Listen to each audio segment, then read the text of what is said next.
Sir আপনার অর্ডারটা। রাশেদ, তুমি এখানে?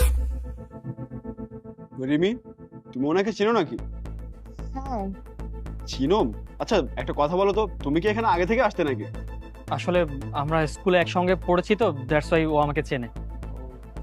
ও আচ্ছা আচ্ছা, তাহলে আপনি রিমির স্কুল ফ্রেন্ড। তাহলে বসুন না, একসাথে বসে গল্প করি, কথা বলি।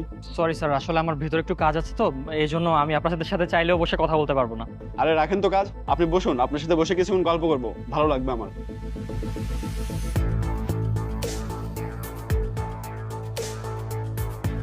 আপনার ফ্রেন্ড, কিন্তু আমি কি জানেন, আমি ওর বয়ফ্রেন্ড। আচ্ছা, একটা কোশ্চেন করি, যেহেতু আমাকে ডেকে বসিয়েছেন, আপনাদের রিলেশনটা কতদিন ধরে চলছে? বেশি দিন না, মাত্র 8 মাস। তো বিয়ের ব্যাপারে কি ভেবেছেন? না, এখন এসব ব্যাপার নিয়ে ভাবিনি। তবে আমি বিয়ে করলে রিমিকেই করব, কারণ রিমিকে আমি ভালোবাসি। তার আগে আমাকে একটা কথা বলুন তো, আপনি তো রিমির স্কুল ফ্রেন্ড তাই না? আপনি তো রিমিকে অনেক ভালোভাবে জানেন, আর আপনি ভালোভাবে চিনেনও। আপনি ওর সম্পর্কে আমাকে কিছু বলেন তো।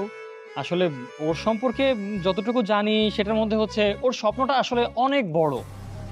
ওর স্বপ্ন পূরণের জন্য যে কোনো কিছু করতে পারে, যে কাউকে ছেড়েও চলে যেতে পারে। সরি, আমি আপনার কথা ঠিক বুঝতে পারলাম না। না মানে বলতে চাচ্ছিলাম যে ওর স্বপ্ন আসলে অনেক বড়, যেটা আপনি পূরণ করতে পারবেন। হ্যাঁ, এটা আমি নিজেও জানি যে রিমির অনেক বড় স্বপ্ন, ওর ইচ্ছা অনেক কিছু করার। আর আমি যদি লাইফ পার্টনার হই, আমার সব কিছু তো ওরই তাই না? তো ওর ইচ্ছে পূরণ করার জন্য আমার যা যা করা দরকার আমি সেটাই করব। আচ্ছা, সেই তখন থেকে আপনি কথা বলে যাচ্ছেন, রিমি কিছু বলছে না কেন? না, এই তো কথা বলতেছি। তা তুমি কেমন আছো? আছি। তা আপনার সম্পর্কে কিছু বলুন না ভাইয়া, আপনি সিঙ্গেল নাকি ম্যারিড? ম্যারিডও বলা চলে না, আবার সিঙ্গেলও না। মানে ঠিক বুঝতে পারলাম না। না মানে আমার একজনের সাথে বিয়ে হয়েছিল, সে আমাকে ছেড়ে চলে গেছে। চলে গিয়েছে মানে, কিন্তু কেন?